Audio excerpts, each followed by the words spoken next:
Halo semua, karena banyak permintaan dari teman-teman tentang topik Natal, jadi saya mengangkat topik dengan judul Allah yang beranak dan diperanakan. Untuk menjawab secara langsung pertanyaan yang mendasar dari teman-teman yang muslim, sekalian membagikan informasi yang mungkin belum diketahui oleh teman-teman yang Kristen. Oke, kita mulai aja ya.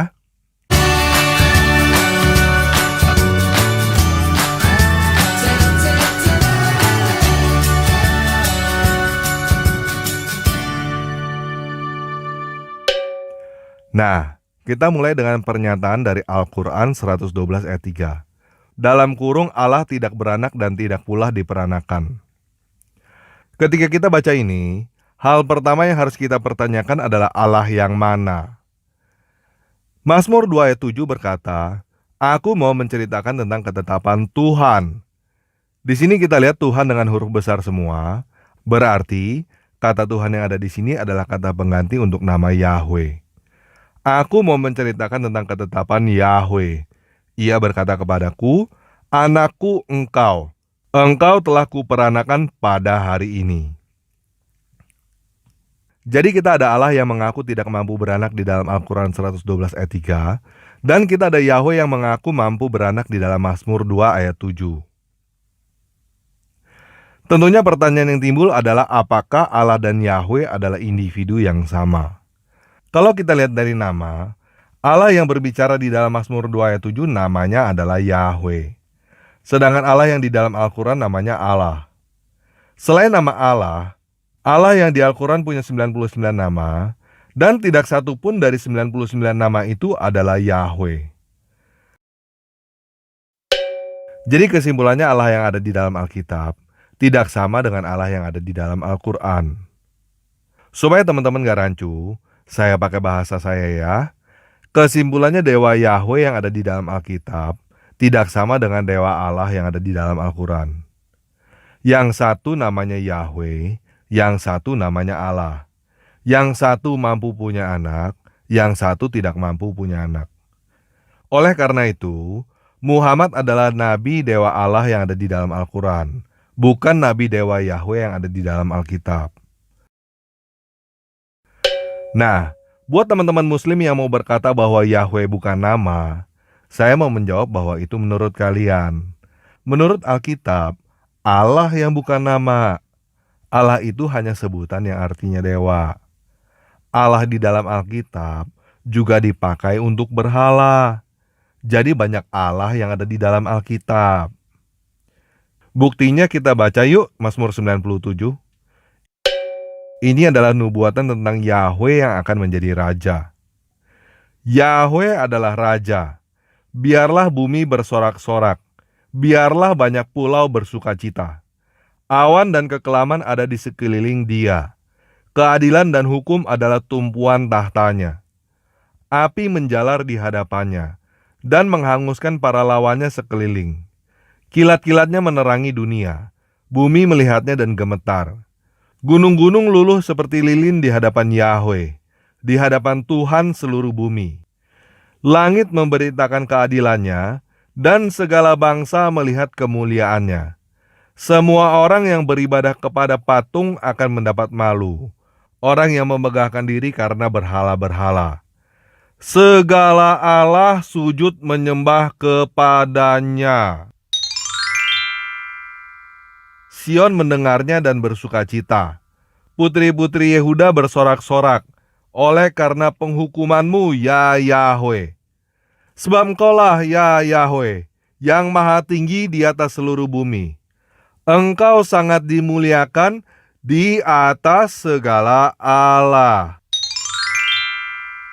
Hai orang-orang yang mengasihi Yahweh, bencilah kejahatan. Dia yang memelihara nyawa orang-orang yang dikasihinya akan melepaskan mereka dari tangan orang-orang fasik. Terang sudah terbit bagi orang benar, dan sukacita bagi orang-orang yang tulus hati. Bersukacitalah karena Yahweh, hai orang-orang benar, dan nyanyikanlah syukur bagi namanya yang kudus.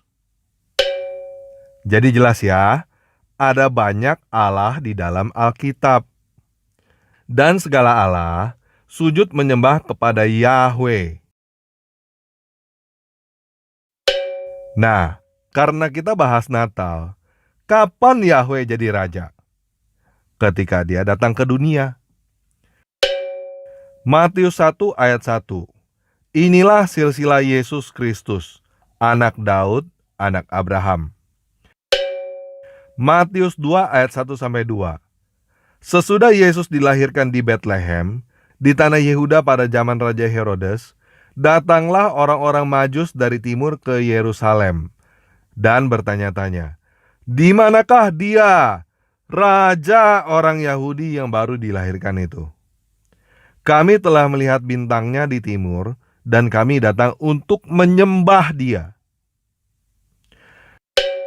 Jadi Yesus adalah keturunan Raja Daud yang setelah lahir langsung diakui sebagai raja. Selain itu, Yesus sekali lagi disahkan menjadi raja ketika dia disalibkan. Matius 27 ayat 37. Dan di atas kepalanya terpasang tulisan yang menyebut alasan mengapa dia dihukum. Inilah Yesus, Raja orang Yahudi. Jadi Yesus, yang arti namanya adalah Yahweh menyelamatkan, adalah bukti sah bahwa Yahweh adalah Raja. Bukti bahwa Mazmur 97 adalah benar. Oke? Sekarang kita kembali kepada klaim awal ya. Jadi Allah yang mana yang tidak beranak dan tidak diperanakan? Allah yang ada di dalam Al-Quran. Jadi teman-teman yang Muslim, jangan lagi berkata bahwa Allah Bapa yang disebut oleh Yesus adalah Allah yang ada di dalam Al-Quran ya. Allah yang di Al-Quran itu bukan Bapa. Oke? Nah, buat teman-teman Muslim yang masih ngotot bahwa Allah Bapa yang dimaksud Yesus adalah Allah yang di Al-Quran, yuk baca ini. Al-Quran surah 6 ayat 101. Karena ini adalah Al-Quran, berarti seharusnya ini adalah Allah yang ngomong ya. Dia dalam kurung Allah pencipta langit dan bumi. Bagaimana dalam kurung mungkin dia punya anak padahal dia tidak punya istri? Dia menciptakan segala sesuatu dan dia mengetahui segala sesuatu. Lucu ya? Allah berkata, bagaimana mungkin dia tidak punya anak padahal dia tidak punya istri? Bukan berkata, bagaimana mungkin aku punya anak padahal aku tidak punya istri? Ini Al-Quran loh, yang katanya Allah langsung yang ngomong. Tapi gak apa-apa. Intinya jelas ya, Allah yang di Al-Quran bukan bapaknya Yesus. Karena pada abad ke-7, Allah masih gak punya istri. Jadi gak bisa punya anak. Oke? Al-Quran surah 53 ayat 19-23. Ini Al-Quran ya. Jadi masih Allah yang ngomong ya. Maka apakah kamu patut dalam kurung orang-orang musyrik menganggap dalam kurung berhala Al-Lata dan Al-Uzza dan Manat, yang ketiga dalam kurung yang kemudian dalam kurung sebagai anak perempuan Allah? Apakah dalam kurung pantas untuk kamu yang laki-laki dan untuknya yang perempuan? Yang demikian itu tentulah suatu pembagian yang tidak adil. Itu tidak lain hanyalah nama-nama yang kamu dan nenek moyangmu mengada-ngadakannya. Allah tidak menurunkan suatu keterangan apapun untuk dalam kurung menyembahnya. Mereka hanya mengikuti dugaan dan apa yang diinginkan oleh keinginannya. Padahal sungguh telah datang petunjuk dari Tuhan mereka. Jadi Allah yang di Al-Quran gak punya anak karena pembagiannya gak adil. Untuk manusia anak laki-laki, sedangkan untuk Allah cuma dianggap punya 3 anak perempuan. Gak pantas dong, bocengli.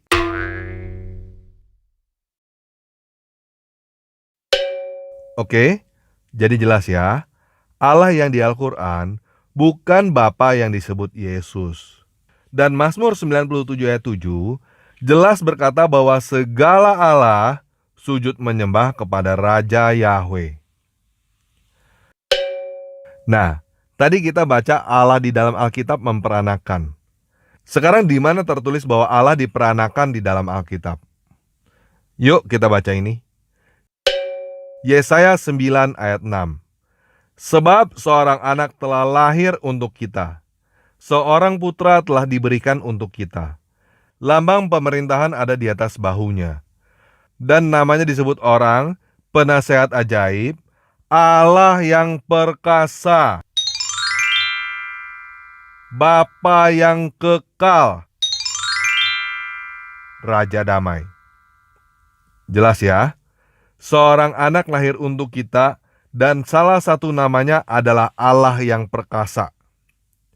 Selain itu dia disebut juga Bapa yang kekal. Inilah Allah yang diperanakan.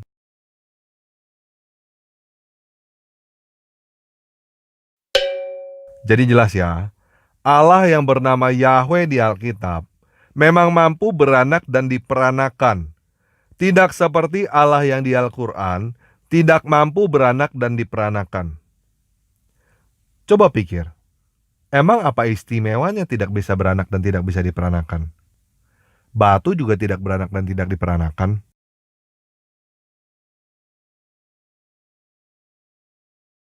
Semua benda mati juga tidak beranak dan tidak diperanakan. Yuk sekarang kita baca ini. Ulangan 4 ayat 28.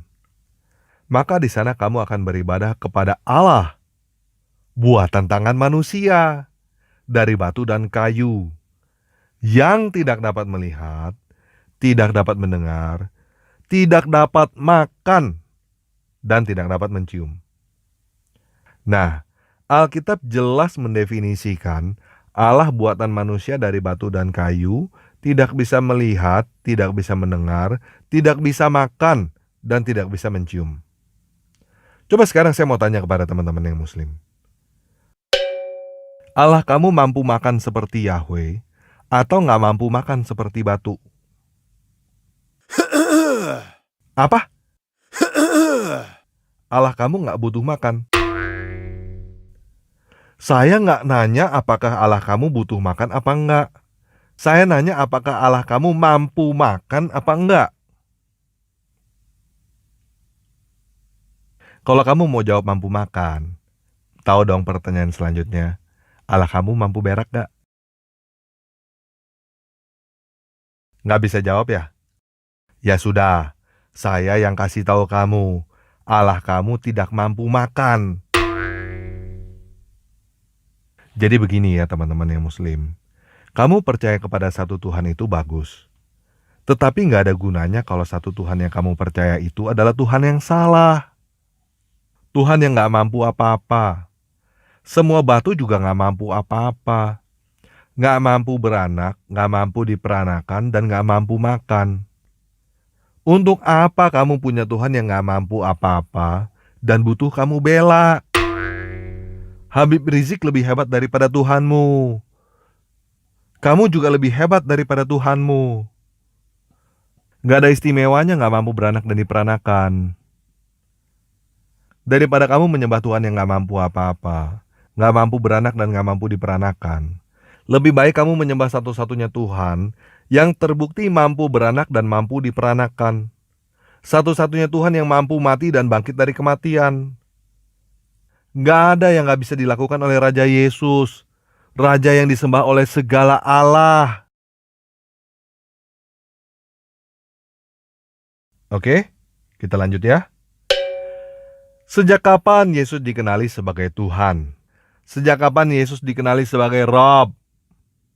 Yuk kita baca ini. Lukas 1 ayat 41-45. Dan ketika Elizabeth mendengar salam Maria, melonjaklah anak yang di dalam rahimnya. Dan Elizabeth pun penuh dengan Roh Kudus. Lalu berseru dengan suara nyaring, "Diberkatilah engkau di antara semua perempuan, dan diberkatilah buah rahimmu. Siapakah aku ini, sampai ibu Tuhanku datang mengunjungi aku? Sebab sesungguhnya, ketika salammu sampai kepada telingaku, anak yang di dalam rahimku melonjak kegirangan. Dan berbahagialah ia yang telah percaya, sebab apa yang dikatakan kepadanya dari Tuhan akan terlaksana."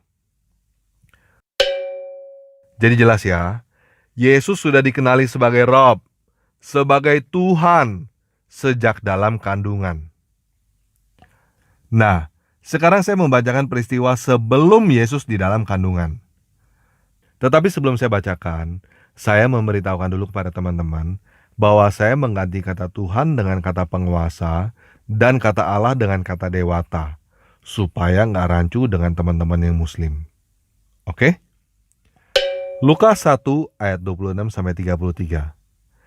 Dalam bulan yang ke-6, Dewata menyuruh malaikat Gabriel pergi ke sebuah kota di Galilea bernama Nazaret, kepada seorang perawan yang bertunangan dengan seorang yang bernama Yusuf dari keluarga Daud.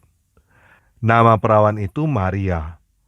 Ketika malaikat itu masuk ke rumah Maria, ia berkata, "Salam hai engkau yang dikaruniai, penguasa menyertai engkau." Maria terkejut mendengar perkataan itu, lalu bertanya di dalam hatinya, apakah arti salam itu?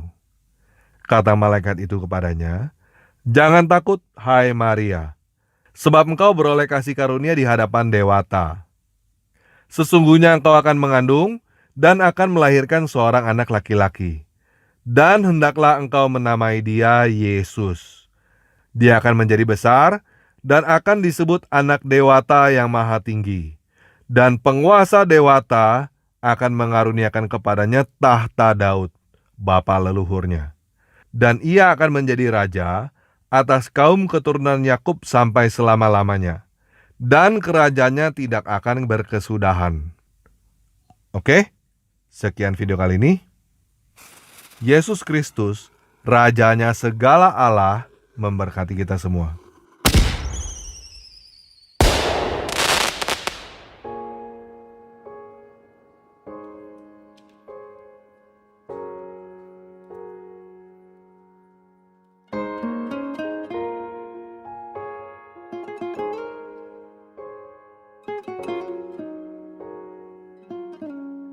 هل كنت تعلمين أن ابنك يسوع سيمشي فوق الماء؟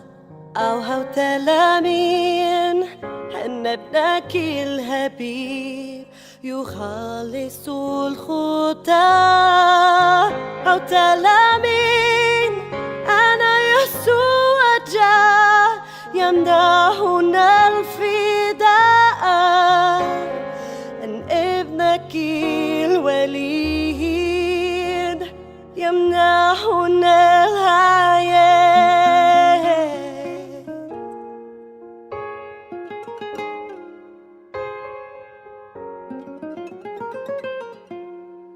هل كنت تعلمين أن ابنك الحنون سيفتح العيون وبيده يهدئ الرياح يمرها بسكون؟ أو تعلمين أن له تسجد كل الملائكة وإذ تقابله فذا وجه الإله.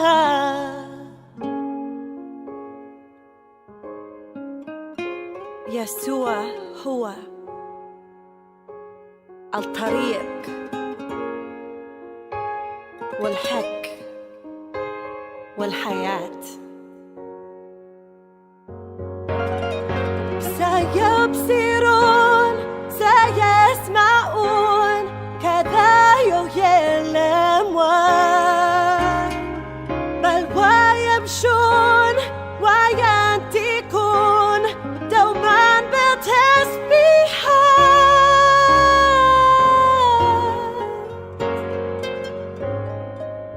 يسوع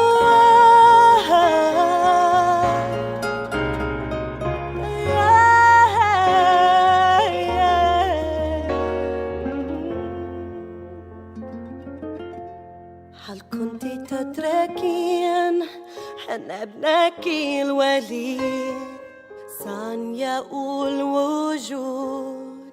أو هل تعلمين أن الطفل الرضيع ملكه يسود أو تلامين أنا ابنك صغير ذبيحة